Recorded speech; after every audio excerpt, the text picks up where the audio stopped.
Good day, everyone. We are Group 3 and we're going to report about the indigenous people of Southern Philippines. But before we proceed about the indigenous people of the Southern Philippines, I will tackle first about what is Southern Philippines. So, Southern Philippines is a region blessed with stunning natural beauty and a rich cultural tapestry. It is home to a diverse array of ethnic groups, each with its own unique traditions, languages, and way of life. So, Southern Philippines is broadly divided into two main groups. These are Moro people and Lumad. So, what is Moro people? Moro, also known as Bangsamoro people, are the native Muslim inhabitants of southernmost island of Mindanao. So when we say Moro people, they are the native people coming from Malay. So when we say Malay, muna tang ilang ancestors before, right? Before the Spanish invade our country. So Moro people choose to convert into Islam, their religion. Muna sila kitawag karon og mga Muslim because they choose to convert their culture into Islam. Kay muna sila buwag niadyon sa ilang culture, so they choose nga ilang usbon, ilang mga practices, mga religion, mga languages. So the second main groups of Southern Philippines is the Lumad. So what are the Lumad? Lumad are the Cebuano term means native, refers to the indigenous people of Mindanao. When we say Lumad, they are the indigenous people from Mindanao whose traditional beliefs, customs are still preserved from their ancestors. So they choose to preserve their cultures coming sa ilang nakuha sa ancestors sa mga Malay nga ilang gipang tuuhan nila, so ilang gyapon we preserve until now. They are the people who choose to retain their culture. Diba, unlike sa Moro people, ilang gi-change ilang culture, like nag-convert sila into Islam. So when we say Lumad, muna sila mga loyal, bitaw din nila gusto nga i-change ilang mga culture. Basically, kanang kasagaran sa mga Lumad, muna timakitaan sa mga highlands of Mindanao, mga nas mga bukid-bukid, nga nagtuo og mga animistic beliefs like mga anito, mo samba sila og mga sun, mga bato, about sa mga nature worship. So, basically, their culture centered about animism jud. Kanang, di ba, nag-ingon ko nga, kasagaran sa mga bato, ilang ipang samba, mga sun, mga bundok, mo na, andyan na sila mga kuyaw nga mga tradition nga bahag sila mga na, di ba, kasagaran sa makita na to nga mga indigenous people sa mga bundok-bundok, mo dyan na ilang ipang suoton. So mo na Lumad, mga indigenous people sila nga ilang gi-choose to preserve their culture, mga tradition, mga customs nga gikan pa sa mga ancestors. Some of the well-known Lumad groups sa Southern Philippines are the Manobo, Tibuli, Subanen, and Bilaan. Mo na yung mga famous nga mga Lumad groups nga nagpuyo sa Southern Philippines. But due to political superiority sa mga Moros sa Mindanao, they are often left marginalized in various peace process.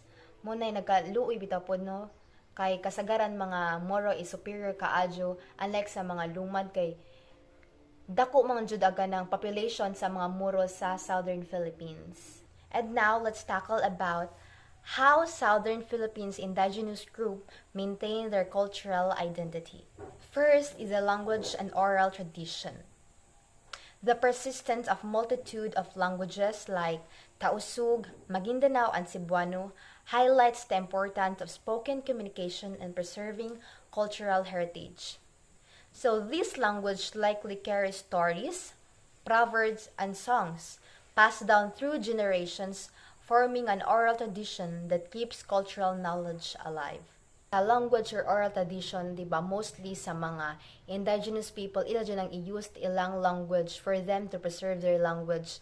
Kanang hindi magtapok-tapok sila, di ba, ilang mga cultures nila, mag-istorya sila about sa ilang mga cultures, magtapok kay para inig sa sunod mga generation sa mga bagong tubo, kuan ang gyapon ilang ma-preserve gihapon ilang mga cultures o mga traditions sa ilang community. Second, religious practices. the coexistence of Islam with indigenous animistic beliefs, and some Christianity showcases a unique blend of spirituality. This demonstrates the ability of a culture to adapt and integrate new influences while retaining its core values.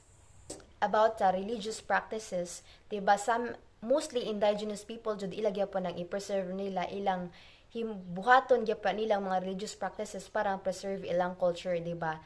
Just like us sa mga festivals, diba, mga annual celebration nato nga pagahimuon mga festivals sa kada Mayo, diba, maghimo tag mag-showcase na nato atong mga dances, mga instruments para masunod sa mga years, sa mga bagong tubo, ilagya po ng mabuhat. Anang magsayo-sayo sila, ting magbahag, diba? Kung ikaw, kung di ka indigenous people, feel ni mo mura sila weird, but with them, kanang ilang mga sayo nila, nanay mga meaning about sa mga ilang religion. Third is the art and music. The traditional music, dances, instruments, and craft like weaving and book building serve as a tangible expression of cultural identity. By passing the skills down through generations, cultural heritage is actively participated, is not merely remembered.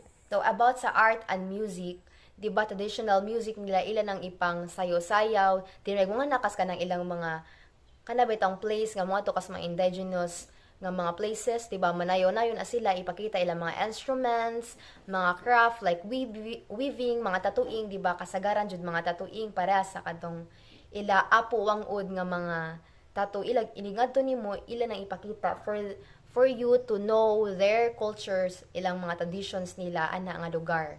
Last is the social structures. A strong sense of community along with traditional leadership systems and social customs foster a shared identity and belonging. These structures provide a framework for cultural practices and ensure their continuity within the community. About social structures, di ba ilagya po ng mag-communicate sila sa lain nga mga indigenous people, di ba na kanang tanang mga indigenous na sila murag festival or celebration nga pagahimuon kay para mailaila nila og naaman day sila uban nga mga tradisyon nga pareha nila, di ba social structures, mga leadership systems kanang mga namuno ana nga lugar, di ba mukuan po sila sa mga kanay president nato para for them mailan sa uban nga mga people nga ni-exist gyapon ilang mga cultures, ilang mga tradition para mailhan gyapon sila og ma-preserve ilang tradition. So here's the challenges that the indigenous people of Southern Philippines faced sa una until today. The first is the autonomy. The power-sharing agreement that created the BARM doesn't fully satisfy everyone. So, di ba, ang BARM, di ba, familiar man jud ta diha. They are the Bangsamoro Autonomous Region in Muslim Mindanao. Muna sila mga ilang own government sa Mindanao. So, when we say Bangsamoro, Bangsa meaning nation. Agmoro is from Spanish nga word more. Mo na mga gitawag nga mga Moro people, mga Muslim people sa Mindanao. Some Moro groups feel like they still lack control over their own affairs. Example, while the Moro Islamic Liberation Front or MILF is a major part of the BARM, other Moro groups may feel excluded from decision-making processes. Ang mga indigenous minorities nga ana sa BARM such as the Lumad people might also struggle to have their voices heard in the new regional government. Mo na ilang mga problems kasagaran nila. Second is the land rights. Mo ni kasagaran jud pod nga mga problema sa Mindanao. Many indigenous communities haven't have their ancestral lands officially recognized by the government. This means they lack legal protection for their homes and traditional territories. Additionally, some Moro groups believe they were historically forced off their land. For example, the Tausog people, they have long struggled to have their ancestral land claims recognized. This lack of recognition makes it difficult for them to control their resources and way of life. Resettlement programs intended to address land disputes haven't always been successful. Diba kasagaran sa mga indigenous people, wa sila yung mga land rights. So mo na, mahimo na mga tensions leading to them sa mga war, di ba kasagaran sa mga war, mga teritoryo, dyan ang mga disputes. So, muna sila mag-away-away ang mga Moro o mga lumad or sa mga government ng mga tao. So, third is the cultural preservation. Modernization can threaten traditional ways of life. As development project and outside influences increased, indigenous communities worry about losing their languages, customs, and religious practices. So, for example, the introduction of cash crops and commercial logging in some areas can disrupt traditional agricultural practices and damage the environment that indigenous cultures depends on. Kasagaran, di ba, sa mga indigenous people, ilang mga way of life or ilang mga trabaho is farming. So, di ba, nakaandam-anam og mga og ka-modern agatong world, di ba na yung mga ubang mga technology nga nisulod. So, di ba, for example, commercial logging, di ba, ang ilang farming, himuon na sila og mga establishment, mo na kasagaran nga, di na ma-preserve ilang mga religious practices or mga customs kay mahimo namang mawa na to kay na may mga ni emerge nga mabag-o nga practices or mga even technology nga mawa. So mga farming, wala sila pang farm nila, wala sila mga hanap buhay sa mga indigenous people kay ipang tukuran na og mga establishment diya kasagaran sa ilang mga challenges is kana mga land rights. So this kung di sila tagaan og mga rights, so pwede dyan na makuha sa government kay wa man sila rights, iwa sila katungod nga ilan na nga juta. So mauto wa na sila yung mga muna challenges sa mga indigenous people karon kay kung wa ilang rights di ba we know the modernization karon nagkaanam na og ka-modern atong world. So di ba kasagaran sa mga indigenous people farming dyan hanap buhay nila dyan kintahay og nagkaadam nag world ng mga technology nga niabot sa atong sa mga places nila, di ba kintay ag farming jag ilang nga mga juta kwaon sa government kay di ba wa sila land rights adto, di ba? So ilang kwaon din himuog mga establishment or pangpaliton ilang mga lands even though di nila gusto pero wa sila mabuhat mo ni mga challenges nila. Then wa na sila farming kay himuo nag establishment, di ba wa na sila pang hanap buhay kay pangwaon na. So wa sila mabuhat maong mag uton na pod sila og mga practices ay rampant taman kaayo ag mga lahi bitaw nga practices nga niabot sa mga places nila or sa atong country. So fourth is the extremist group. Di ba kasagaran man jud sa Mindanao na ay mga rebelde nga mo kuan, di ba? Through that mga agmay inosente adto pwede maakip sa mga gera, mga war within sa ilang place kay di kasagaran daghang mga rebelde ba dya, di ba? While major moral rebel groups like the MILF are part of the peace process, they are still smaller armed groups and extremist ideologies that pose a security threat. Adyo ubang gyapong tao nga mulaban gyapon sa government kay naman sila kagalingon, di ba? Familiar man dito sa mga Abu Sayyaf, mga MILF, di ba mo na mga moral rebel groups nga di sila gusto sa pamalakad sa government. So muna sila mag-create og war, mga tensions within sa places sa mga indigenous people. So mo po na ilang mga problema adto kay daghang mga rebelde.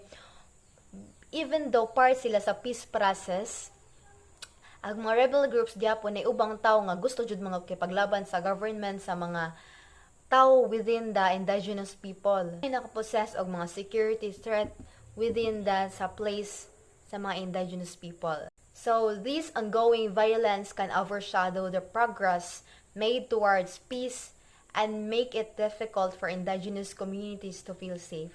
So mao gyapon na kay na may mga rebelde, so feel nila wa sila di sila safe da ang lugar. So mo na mga challenges nga na face karon sa mga indigenous people sa southern Philippines. The fifth challenges that southern Philippines indigenous people face today is the inclusion. Mo na last nga challenges that the indigenous people face. Women are often more affected by conflict than men. They are still underestimated in politics within the BARM, despite provisions in the peace agreement guaranteeing their participation. Additionally, many indigenous women struggle to find work and opportunities within the BARM, forcing them to migrate to cities for better livelihoods. Kasagaran jud mga inclusion, di ba? even sa mga sauna nato nga mga sa history nato ang mga women jud gamay ra jud mga rights bitaw compare sa men. So mo gyapon ay gi-face karon sa mga indigenous people sa southern Philippines nga feel nila weak kaadyo ang mga women nga nung di sila pwede patrabahoon, wa sila kanang kaugalingon, wa sila rights katungod compare sa men. So for example, the Bangsamoro Organic Law calls for increased representation of women in the regional government. But achieving this goal requires cultural change and ensuring women have the education and resources they need to participate effectively. Di ba muragi i-underestimate aga ng mga bae nga awa ni nahumanan dapat di ni sila akip dadto di sila pwede maka-represent of women sa regional government kay wa man sila nahumanan nga na ilang mindset mo nay mga challenges nga na face sa mga indigenous people sa southern Philippines. Diba kanang muragi najoy kanang na sila imbalance nga pagtan-aw sa laki ug bae sa mga women diya sa mga indigenous people. In conclusion, by empowering the voices of the Moro and Lumad communities, this region can not only preserve its cultural richness, but also serve as a beacon of hope, demonstrating how cultural resilience can pave the way for a more inclusive and peaceful tomorrow of Mindanao. So I hope you learned a lot about the reporting of Southern Philippines, which is the introduction of the Southern Philippines.